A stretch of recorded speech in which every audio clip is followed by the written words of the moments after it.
Yandex Pro ilovasi orqali o'zingiz mashina qo'shsangiz bo'ladi. Profil knopkasini bosib, Moy transport bo'limiga kirib olasiz. Bu yerda eski mashinangizni ko'rishingiz mumkin. Siz Добавить transport knopkasini bosib, yangi mashinani ulaysiz. Birinchi navbatda davlat raqami texpasportda yozilgandek kiritish kerak bo'ladi.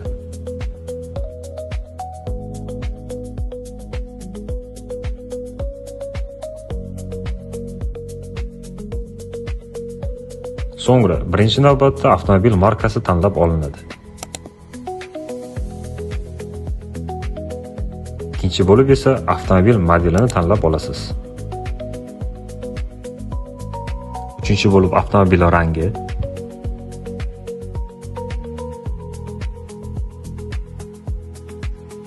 Va yakunda ishlab chiqarilgan yilni ham kiritishingiz kerak.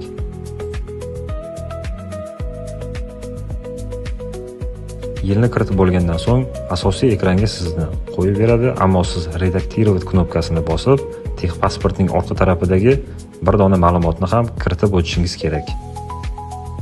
VIN knopkasi ustiga bosib, texpasportning orqa tarafida 11-qatorida VIN raqamlari kiritilgan bo'ladi. Ana o'shani xuddi yozilganidek qilib kiritib chiqasiz.